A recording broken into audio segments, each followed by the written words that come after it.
Shubha, we've been discussing how ocean colour data represents the basis of the marine food web, the phytoplankton, that are food for a lot of other organisms in the ocean, such as these beautiful fish that you can see behind us. But fish are also connected to us, aren't they, when we eat them? So how does ocean colour help fisheries?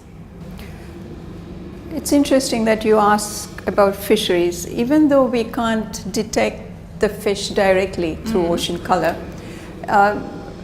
the applications of ocean colour data and information to fisheries is on the increase. There have been various ways in which it's been found useful.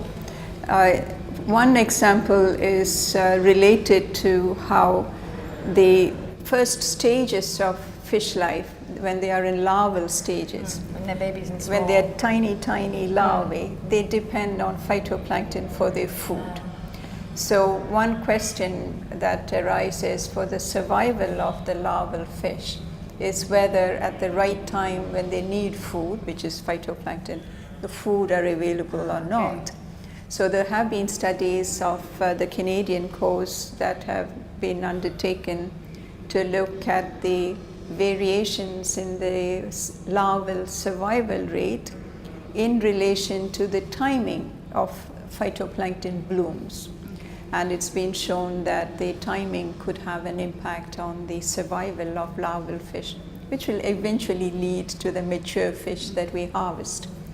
The Indian government, in another example, provides potential fishing zone advisories to the fishermen.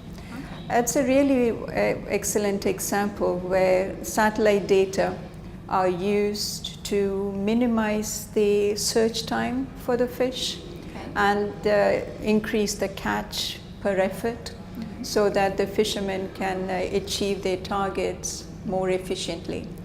So these advisories are based on satellite data, both ocean color and sea surface temperature. And so they using different types of remote sensing data together to identify areas where the fish might be congregating. And the Indian government provides this information to artisanal fishermen who don't speak English or not necessarily any national language such as Hindi.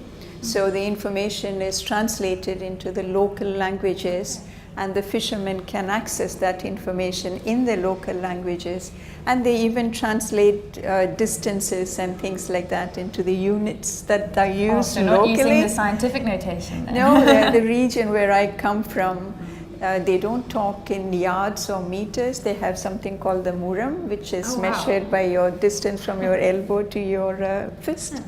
So they'll translate that and tell you when you leave the port, turn right, travel this much distance, and then you may be likely to catch fish. And it's a service that the fishermen are absolutely grateful for. And there have been scientific studies carried out where they send out pairs of fishing boats, one with the information, one without the information. Then they calculate the fuel spent, time spent, value of the catch. And they've established that it is really useful for the fishermen to have this information. It's quite an amazing example, going from data all the way up there and these satellites that are so far away right down to small-scale fishermen on the field. Yeah. And in one interesting experiment in the early stages of this program, the director of the institute, Indian National Center for Information Services, he said, well, we are giving out this information for free, and I don't know if they care about this or not, so I'll just stop it. And so he just stopped the advisories. And he said he regretted it because he got so many phone calls. People called his wife at home and said, what's going on? I'm not getting my advisory. So he knew that they were really using it. They hold information sessions with the local politicians, the scientists, the fishermen, to say this is how it is. And now they are moving into looking at other aspects of sustainability. For example, if they know that the fish are vulnerable during a certain season when they are laying eggs, for example, they stop the advisory. so that you don't fish during that time and you help the survival of the fish. And so this is a new and emerging field, and I'm sure that we haven't seen the last of it. You also see many examples of how ocean color data and other satellite data have been used in aquaculture studies to look at identifying suitable locations for the siting of so where the aquaculture, food is and where they can where the food is, get the most production. But you also want to locate it in areas where the flushing time is high. If you are introducing waste from aquaculture, you don't want the waste to stay for too long and so pollute limiting the impact that aquaculture as an industry has on the wider environment as well. And bring in new nutrients and so on. So there are really many a holistic ways approach in which sustainable. Holistic and sustainable approach.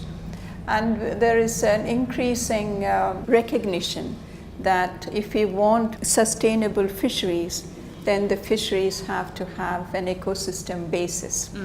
So to understand the entire ecosystem basis, you have to start with the basics. So that it's not means just about phytoplankton. fish, it's also about the phytoplankton, indeed, yeah.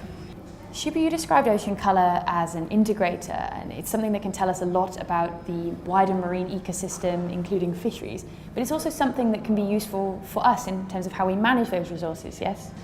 Absolutely. The fisheries is only one example.